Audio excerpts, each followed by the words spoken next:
नमस्कार साथियों, जय हिंद, वंदे मातरम। साथियों, मैं आपका दोस्त सूर्य प्रताप आपका स्वागत करता हूं आपके अपने चैनल पर। साथियों, हम आज क्लास 10th के मोस्ट इम्पोर्टेंट दो क्वेश्चन जो यूपी बोर्ड क्लास 10th जो सबसे पहले पेपर होने वाला है हिंदी का, उसके बाद अगर बच्चों को कहीं पर दिक्कत आती है तो गणित के पेपर में दिक्कत आती है। अब गणित के पेपर में हम आपके लगभग 10 क्वेश्चन इस जो मैं आपको ये अभी बताने वाला हूँ इससे 10 दो क्वेश्चन से 10 नंबर पक्के होने वाले हैं आपके। ठीक है, तो कैसे करेंगे? और इतने आसान क्वेश्चन है, ये आपके बोर्ड पर लिखे हुए हैं, यहाँ पे देख लीजिए। जो कि सिद्ध करने वाले क्वेश्चन है, प्रूव करने वाले जो क्वेश्चन है वो इतने आसान होते हैं जिससे आप फ्री में आप 10 नंबर पक्के कर सकते हो। कभी कभार ये 2 नंबर का आता है और कभी कभार ये वाला 5 नंबर का आ जाता है, कभी वो 5 नंबर का आ जाता है, कभी ये 3 नंबर का आ जाता है। यानी कि अलग अलग वेरायटी होती है, लेकिन क्वेश्चन का जो कॉन्सेप्ट है वो सेम रहता है। तो उसी के आधार पर ये क्वेश्चन मैं आपको बताऊंगा, आपके 10 नंबर कहीं नहीं गए। जैसा जैसा मैं बताते चलूं उसी प्रकार से आप करना, ठीक है। तो सबसे पहले हम कॉन्सेप्ट को जानते हैं कि इसके पीछे कॉन्सेप्ट क्या छिपा है। जैसे अगर मैं लिखूं उसी प्रकार से आपको एग्जाम हॉल में लिखना है। यूपी बोर्ड का जो 10th का जो गणित का पेपर जब होगा, मैथ का पेपर, उस समय आपको ये क्वेश्चन हर बार आपको देखने को मिलता है। जब भी गणित का पेपर क्लास 10th बोर्ड का जब भी होता है, ये वाले जो क्वेश्चन है हर बार देखने को मिलते हैं। और पक्का आप समझ लीजिए कि इसमें से क्वेश्चन आपका बनने वाला है, नंबर आपके पक्के होने वाले हैं। आपको क्या करना है, देखिए सबसे पहले यहाँ पर हम सेकंड क्वेश्चन की बात करें तो यहाँ पे कह रहा है सिद्ध करो कि 3+2√5 एक अपरिमेय संख्या है। अब देखो अपरिमेय संख्या, अपरिमेय संख्या क्या होती है? अपरिमेय, अपरिमेय संख्या और एक होती है परिमेय संख्या। ठीक है, अब अपरिमेय होती है जिसको हम P/Q की फॉर्म में क्या कर सकते हैं, नहीं लिख सकते। और जो परिमेय संख्या होती है उसको P/Q की फॉर्म में लिख सकते हैं। ठीक है, अब देखो इसका कहने का मतलब ये है कि अपरिमेय संख्या वो होती है जिसको बट्टे की फॉर्म में लिख सकते हैं। जैसे कि 2/3, 4/5, कुछ भी बट्टा ले लो आप, जिसको हम बट्टे की फॉर्म में लिख सकते हैं, वो कौन सी होती है? परिमेय संख्या होती है। और अपरिमेय संख्या कौन सी होती है? जिसको हम बट्टे की फॉर्म में लिख ही नहीं सकते। जैसे पाई, पाई क्या है? पाई का जो मान है वो तो 22/7 है, आप सोच रहे होंगे, लेकिन एक्चुअल में जो पाई है ना, पाई उसका मान 22/7 नहीं है, क्योंकि 22/7 क्या है? एक परिमेय संख्या है। और अपरिमेय संख्या क्या है? ओनली पाई एक अपरिमेय संख्या है जिसको हम बट्टे की फॉर्म में नहीं लिख सकते। वो क्या होती है? अपरिमेय संख्या होती है। अब कैसे देखो, एक बार आपको मैं बता दूं। जैसे मैं यहाँ पे कहूँ कि 2/0, जीरो का कोई मान होता है नीचे? नहीं होता है। तो जीरो से अगर किसी में भाग देते तो आंसर क्या आता है? इनफिनिटी। आता ही नहीं आता है। यानी कि जिसको हम बट्टे में लिख ही नहीं सकते तो उसका आंसर क्या आता है? इनफिनिटी आता है। ठीक है, इसी प्रकार अगर मैं यहाँ पे ये कह दूं कि जीरो में 2 से डिवाइड करें तो क्या आता है? जीरो में 2 से डिवाइड करें तो कितना आता है? 0 आता है। ठीक है, यानी ये वाली जो संख्या है वो परिमेय हो सकती है, लेकिन 2/0 परिमेय से नहीं है, ये अपरिमेय है। अब आपको एक कॉन्सेप्ट और बता दूं मैं यहाँ पे। जब भी जब भी परिमेय संख्या की बात करें, जब भी परिमेय संख्या की बात करें तो यहाँ पे q बराबर 0 नहीं होगा। ठीक है, अगर q 0 हो गया तो वो अपरिमेय संख्या बन जाती है। ठीक है, इतना आप समझ गए? उम्मीद है इतने आप समझ गए होंगे। अब देखो, ये थोड़ा सा कॉन्सेप्ट था जो बताना जरूरी था। जो बच्चे नहीं जानते हैं, जो जानते हैं उनके लिए तो अच्छा है, वो स्किप करके वीडियो को देख सकते हैं। अब देखो क्वेश्चन आता है, सिद्ध करो कि 3+2√5 एक अपरिमेय संख्या है। ये आपको बड़ा नंबर दिख रहा होगा, आपको लग रहा होगा ये सवाल भी बड़ा है, और ये इसमें √2 को एक अपरिमेय संख्या सिद्ध करनी, ये छोटा क्वेश्चन दिख रहा होगा, लेकिन बड़ा वो है, छोटा ये है। अब देखो कैसे। यहाँ पे मैं आपको बता दूं कि यहाँ पे कह रहा है कि 3+2√5 क्या है? एक अपरिमेय संख्या ही तो सिद्ध करवा रहा है। एक्चुअल में ये अपरिमेय संख्या है। एक और बात, जितने भी अंडर रूट में संख्या लिखी होती हैं जो परफेक्ट स्क्वायर नहीं होती हैं वो हमेशा क्या होती हैं? अपरिमेय संख्या होती हैं। क्या होती है? अपरिमेय संख्या होती है। ठीक है, जो परफेक्ट स्क्वायर नहीं होती है, जैसे 5 कोई परफेक्ट स्क्वायर नहीं है तो ये क्या है? अपरिमेय संख्या है। ठीक है, लेकिन वो तो भाई पूछ रहा है सिद्ध करोगे भाई, हाँ √5 या फिर 3+2√5 एक अपरिमेय संख्या है। अब इसको कैसे करेंगे देखो। अब इसको सबसे पहले हम लिखेंगे यहाँ पे नंबर पॉइंट 1 डाल के लिखेंगे कि 3+2√5। हम पहले इस क्वेश्चन को सॉल्व करेंगे। ठीक है, यहाँ पे लिखेंगे सामने 3+2√5 माना, यहाँ पे लिख देंगे हम माना माना 3 + 2 √5 एक परिमेय संख्या है। अब परिमेय संख्या है ये क्यों भाई, हम परिमेय संख्या क्यों मान रहे हैं? ऐसा होता है ना, कभी कभार हम जैसे कोई अच्छा इंसान है या फिर मान के चलिए कोई बुरा इंसान है, उसको हम मान लेते हैं कुछ वक्त के लिए कि भाई ये अच्छा इंसान है, ठीक है। उसी प्रकार यहाँ पे मान लो, जैसे कहानियों में कहते नहीं है, जब भी हम कभी खेल खेलते हैं तो कहते हैं कि भाई तू राजा बन जा और तू इसका सैनिक बन जा, तो है तो एक्चुअल में वो राजा नहीं, लेकिन उसको मान लेते कि भाई तू अभी राजा बन जा। इसी प्रकार हमने यहाँ पे क्या कर लिया है, इसको परिमेय संख्या मान लिया है। क्या मान लिया है? परिमेय संख्या, ठीक है। अब परिमेय संख्या मान लिया, और परिमेय संख्या की कंडीशन क्या होती है? परिमेय संख्या की कंडीशन होती है P/Q में, P/Q फॉर्म में लिखना। अब देखो यहाँ पे 3 + 2 √5 = P/, इसको हम क्या लिख सकते हैं? इतने को बराबर हम P/Q की फॉर्म में लिख सकते हैं, जहां पर अब यहाँ पे कोष्टक में लगा के लिखना है आपको, जहां P और Q, आप P और Q ले सकते हो, A और B ले सकते हो, C और D ले सकते हो, कुछ भी मन में आए आपका आप ले सकते हो, ठीक है। मैंने P और Q लिया है, जहां P और Q क्या है? P और Q एक सह अभाज्य संख्याएं हैं, संख्या है, ठीक है। इतनी आपको लिखना है यहाँ पे, ये पॉइंट बहुत जरूरी है, यहाँ पे ये लिखना है। और नीचे एक पॉइंट और लिखना है कि जहां Q बराबर नहीं है किसके? 0 के, यहाँ पर Q is not equal to 0। अब ये क्यों लिया है? ये मैंने आपको बता दिया क्यों लिया है, क्योंकि जब भी अगर 0 Q के बराबर हो गए तो वो परिमेय संख्या बन जाती है। अगर 0 Q के बराबर नहीं होता है तो क्या होती है? वो परिमेय संख्या रहती है। यानी हमने मान लिया कि ये क्या है? परिमेय संख्या। हमने मान ली कि ये इतनी इतनी एक परिमेय संख्या है। इतना कॉन्सेप्ट क्लियर आपका? ठीक है। अब आगे क्या करना है देखिए। अब देखो P/Q की फॉर्म में लिख लिया। अब देखो 3 + 2 √5। अब ये 3 इधर है और इधर क्या है? P/Q, ठीक है। अब इस 3 को आप ले जाकर के इधर जाओगे, ये प्लस में, ये यहाँ पे माइनस में पहुंच जाएगा, ठीक है। तो -3। अब ये यहाँ पे 2 मल्टीप्लाई हो रहा है √5 के साथ, अगर इधर मल्टीप्लाई हो रहा है तो बराबर के उस साइड जाकर के ये क्या होता है? डिवाइड में चला जाएगा, ठीक है। यानी यहाँ पे कितना रह गया? √5, ठीक है। यानी कि यहाँ पे कितना रहेगा? √5 = P/Q - 3/√2, ठीक है।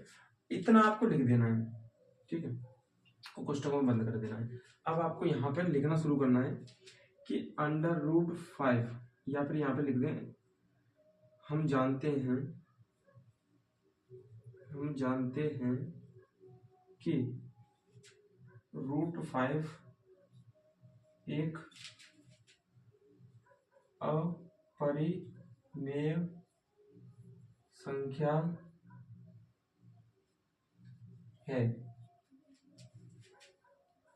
अतः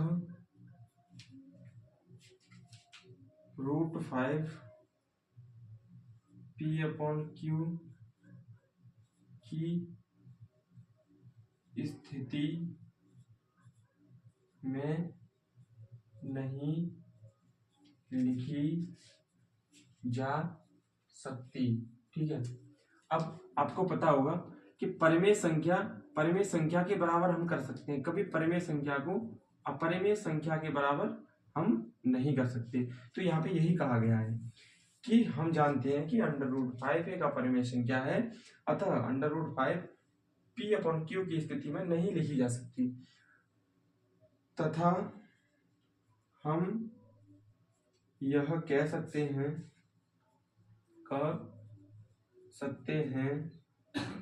कि √5, अतः हम कह सकते हैं कि 3 + 2 √5 एक अपरिमेय संख्या है, ठीक है। यहाँ पर आपको पॉइंट से क्लियर कर देना है, ठीक है। इतनी आपको नीचे बात जरूर लिखनी है, ठीक है। इतना समझ गया? इतनी बात आपको जरूर लिखनी है। ये इतने में ही आपको करना है। ये ज्यादा 2 या 3 नंबर के में आता है, ये बड़े नंबर में आता है, ये 5-5 नंबर का भी आ जाता है, क्योंकि इसका थोड़ा सा लंबा होता है। सॉल्यूशन। अब देखो यहाँ पे आप इसको करते हैं, इसको मिटा देते हैं, आपको इतना ही करना है इसमें, ठीक है। कुछ जैसे समझ में नहीं आया तो एक बार कमेंट करके जरूर बता देना मुझे।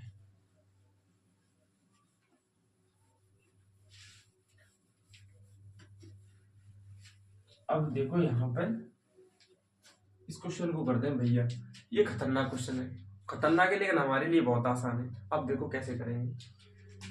यहाँ पे क्या गया है, √2 एक अपरिमेय संख्या है। √2 क्या है, एक अपरिमेय संख्या है। हम क्या हमने शुरू से ही याद किया है कि जब भी अपरिमेय संख्या पूछे तो उसको परिमेय मान लो, यानी कि माना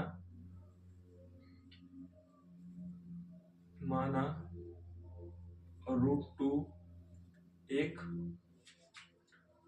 परिमेय संख्या है, ठीक है। जैसे हम पहले मानते थे उसी प्रकार हमने मान लिया कि √2 क्या है, एक परिमेय संख्या है। पूछ क्या रहा है, अपरिमेय संख्या सिद्ध करने को पूछा है, लेकिन हमने क्या माना है, परिमेय संख्या माना है। ऐसे ही हमको एग्जाम हॉल में मानना है कि √2 एक क्या है, परिमेय संख्या है। अब देखो √2 एक परिमेय संख्या है और परिमेय संख्या की कंडीशन हमें पता है कि परिमेय संख्या अगर लिखेंगे तो उसको P/Q की फॉर्म में लिखेंगे, या A/B की फॉर्म में लिख सकते हो, या C/D की फॉर्म में लिख सकते हो, तुम्हारे जो मन चाहे उसको आप रख लेना, ठीक है। अब इसको हम यहाँ पे मानेंगे कि √2 इज इक्वल टू P/Q,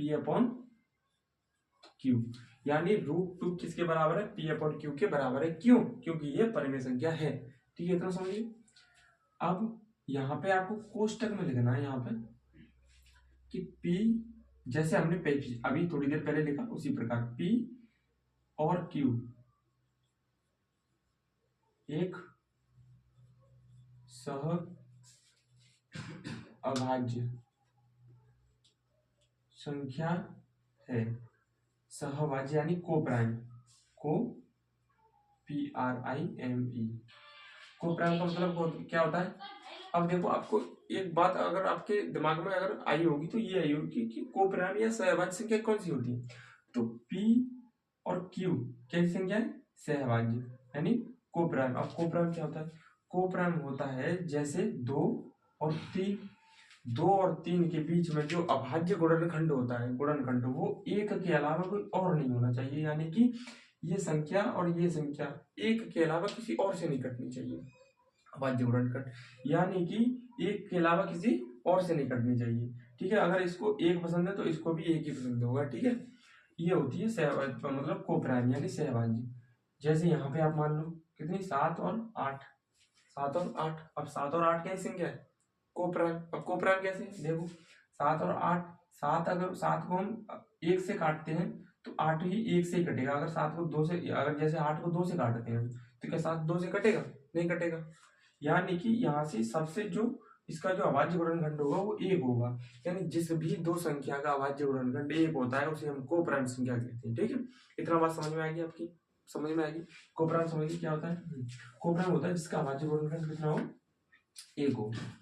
अब हम यहाँ पे √2 P/Q के फॉर्म में यहाँ पे हमने लिख लिया कि ये क्या है, को-प्राइम संख्या है P और Q, और Q is not equal to 0, यहाँ पे भी हमें ये लिखना है, ठीक। और कोष्टक में हमें कर देना है बंद, ठीक। इतना कर लिया। अब इसके बाद क्या करना है, देखो इसके बाद करना है कि P/Q। अब देखो यहाँ पे ये √2 और P/Q है, तो यहाँ पे √2 रखना है, ये P डिवाइड में इधर आकर के कितने हो जाएगा, मल्टीप्लाई में, तो इसको कर देंगे मल्टीप्लाई, और यहाँ पे बराबर में P रह जाएगा, ठीक है। अब यहाँ पे इतना ये हो गया। अब यहाँ इसके सामने लिखना है, इसके सामने लिखना है कि दोनों तरफ वर्ग करने पर, दोनों तरफ क्या करने पर, वर्ग करने पर। अब इस साइड वर्ग करो, यानी Q √2 का square is equal to P का स्क्वायर। अब देखो इसका स्क्वायर करेंगे, स्क्वायर से रूट हट जाता है पता होगा, और Q पर स्क्वायर लग जाएगा, यानी Q का स्क्वायर और 2 और यहाँ पे P का स्क्वायर ही रहेगा, ठीक है। अब इसको कैसे लिख सकते हैं, इसको 2 पहले ले लो और Q बाद में ले लो, ठीक है। इतना समझ गए। अब देखो ये बराबर लगा है, 2 इधर मल्टीप्लाई में उधर जाएगा, उधर जाएगा बट्टे में हो जाएगा, ठीक है। तो यहाँ पर इसको बट्टे में रख लेंगे नीचे, तो कैसे रखेंगे, यहाँ पर 2 मिटा करके यहाँ पे हमने बट्टे में रख लिया, यानी कि यहाँ पे एक साफ सीधी बात हमें पता चल रही कि ये दो पी स्क्वायर को डिवाइड कर रहा है नहीं कर रहा है? ये दो किसको डिवाइड कर रहा है? पी स्क्वायर को डिवाइड कर रहा है। यानी हम यहाँ कह सकते हैं कि यहाँ पे कह सकते हैं कि पी यानी दो पी स्क्वायर को भाग कर रहा है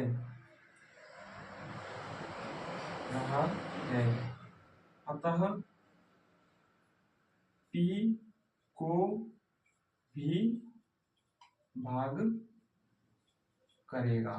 ठीक है, तो समझिए, यानी कि अगर पी स्क्वायर को भाग करना है तो पी को भी करेगा। कैसे करेगा? देखो, सपोज करो आप, जैसे मैं यहाँ पे आपसे कहता हूँ कि एक संख्या चार का स्क्वायर कर दो, कितनी होती है? 4 चौक 16। 16 को अगर 2 डिवाइड कर रहा है कितनी बार? 8 बार। क्या 4 को भी 2 डिवाइड करेगा? हाँ भाई, 2 को डिवाइड करो 4 पे, ये भी 2 आ जाएगा। यानी कि किसी संख्या का स्क्वायर अगर डिवाइड हो रहा है तो उसकी वो संख्या भी उस संख्या से डिवाइड जरूर होगी। इतना समझ लो आप। ठीक है, इतना समझिए। ठीक है, यहाँ पे ये यहाँ तक हमने मान लिया ये पहली इक्वेशन है। कौन सी इक्वेशन है? पहली इक्वेशन। इतना कंप्लीट। अब इसको आप उतार लो। अब उतारने के बाद जैसे मैं लिख रहा हूँ उसी प्रकार लिखना। अब मैं यहाँ पे इसको मिटा देता हूँ। ठीक है, यहाँ पे आपका और आगे का लिखता हूँ। इतनी जगह में और लिख देंगे। ठीक है, अब देखो यहाँ पे एक चीज और माननी पड़ेगी। माना यहाँ पे दूसरा पॉइंट लेके स्टार्ट करना है यहाँ पे। ठीक है, माना P इज इक्वल टू किसके बराबर है? 2m के बराबर है। ठीक है, किसके बराबर है? 2m के बराबर है। P को किसके बराबर करना है हमें? 2m के बराबर। अब देखो यहाँ पे ये वाली इक्वेशन को हमें उठाना है, वहां पे रखना है। यहाँ पे क्या है? Q square is equal to P square, और पी स्क्वायर पी की वैल्यू कितनी है? 2m, तो 2m का स्क्वायर। ठीक है, बट्टे में 2, तो 2 ले लेना है। ठीक है, यहाँ पे लिख देना है कि ये इसको मान लो आप पॉइंट नंबर 2, या फिर ऐसे मान लो 2। ठीक है, अब इसको क्या करना है? पॉइंट नंबर 2 को इक्वेशन नंबर फर्स्ट, ये वाली इक्वेशन नंबर फर्स्ट में रखने पर बस इसके सामने ये लिख देना है। ठीक है, इतना लिख दिया। अब देखो यहाँ पे इसका स्क्वायर करेंगे, ये क्यू का स्क्वायर ही रहेगा यहाँ पे, बराबर है 2 का स्क्वायर करेंगे 4, m का स्क्वायर हो जाएगा यहाँ पे, और बट्टे में 2 की 2 रहेगी। ठीक है, अब इस 2 से इसको काटेंगे 2 बार जाएगा, यानी कि यहाँ पर आएगा Q square is equal to 2m square upon 2। ठीक है, इतना आएगा। यहाँ पे 2 तो कट ही जाएगा, 2 नहीं आएगा, 2 तो कट ही जाएगा ना यहाँ पे, यानी कि यहाँ पे इतना आ जाएगा। अब देखो ये बराबर है, बराबर की साइड इसको इधर ले जाएंगे, तो यानी कि क्यू स्क्वायर डिवाइडेड बाई 2, और ये बराबर m स्क्वायर। ठीक है, यानी कि हमने यहाँ पर एक निष्कर्ष और निकाला। ये इक्वेशन नंबर 2 यहाँ पे हो गई, ये वाली फर्स्ट और ये वाली सेकंड। अब देखो यहाँ पे पहले तो 2 p को डिवाइड कर रहा था। ठीक है, पी स्क्वायर या पी को भी डिवाइड कर रहा था। यहाँ पे 2 क्यू को भी डिवाइड कर रहा है बकलोल साला। समझ में आ रही है? यानी 2 एक ऐसी चीज है कि वो तो पी को भी डिवाइड कर रही है, और यहाँ पे आके क्यू स्क्वायर को डिवाइड कर रही है। इसका मतलब क्यू को भी डिवाइड कर रही होगी। यहाँ पे आपको लिख देना है कि 2 क्यू स्क्वायर को भाग कर रही है या कर रहा है, अतः 2 क्यू को भी भाग करेगा। ठीक है, इतना लिख देना। यानी कि हमें यहाँ पे एक चीज देगी कि भाई ये 2 है, जो ये वाला 2 है यहाँ पे, कहाँ पे? हाँ, ये हमारा पी को भी डिवाइड कर रहा है, और ये वाला 2 क्यू को भी डिवाइड कर रहा है। और हमने माना क्या था? हमने माना था कि भाई जो पी और क्यू क्या है, पी और क्यू क्या मानी थी हमने? पी और क्यू एक सहभाज्य संख्या मानी थी। सहभाज्य सिर्फ किससे डिवाइड होती है? 1 से। और यहाँ पे क्या हो रहा है भाई? ये 2 से डिवाइड हो रही है, 2 से डिवाइड हो रही है ना, पी और क्यू 2 से हो रही है। यानी कि कहीं ना कहीं हमने गलती करी है। हमने गलती नहीं करी है, इस सवाल में हमने रखने पर गलती करी है। तो यहाँ पे हम क्या लिखेंगे, एक पॉइंट यहाँ पे लास्ट में हमको लिखना है। क्या लिखना है यहाँ पे लास्ट में हमको लिखना है कि हम हमारे द्वारा रखे गए मानों से यह आपस में विरोधाभास प्रकट करते हैं। अतः ये लाइनें आपको लिखनी है सेम टू सेम। अतः हम कह सकते हैं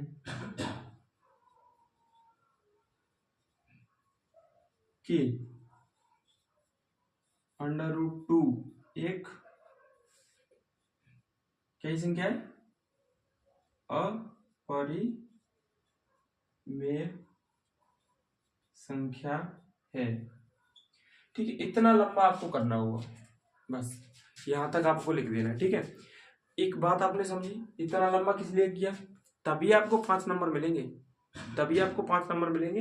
इतना लंबा आपको जिस प्रकार मैंने लिखा है डिटेल्ड में उसी प्रकार आपको लिखना पड़ेगा। ठीक है, यहाँ पे हमने जो जो लिखा उस प्रकार से आपको पूरा लिखना पड़ेगा। ठीक है, इतना कंप्लीट हो गया, यानी कि आपके 7-8 नंबर तो कहीं नहीं है। ठीक है, और इससे मैंने 10 नंबर की क्यों कहा था, मैंने 10 नंबर की इसलिए किया था क्योंकि इससे 2-3 नंबर के MCQ भी बनते हैं। MCQ कैसे बनते हैं, MCQ बनते हैं कि P/Q, यानी P/Q को हम क्या मानते हैं, अपरिमेय संख्या मानते हैं या परिमेय संख्या मानते हैं, ऐसे क्वेश्चन लगभग 2-3 क्वेश्चन बनते हैं इसमें। ठीक है, तो आप, मेरी उम्मीद है कि आपको ये सारी बातें समझ में आ गई होंगी। तो अगर आपको ये वीडियो मेरे माध्यम से अगर अच्छी लगी तो इसको लाइक, शेयर और कमेंट जरूर करें। ऐसे ही हम आपके साथ बने रहेंगे साथियों। तो चलते हैं, मिलते हैं नेक्स्ट वीडियो में। धन्यवाद, जय हिंद, जय भारत। ठीक है।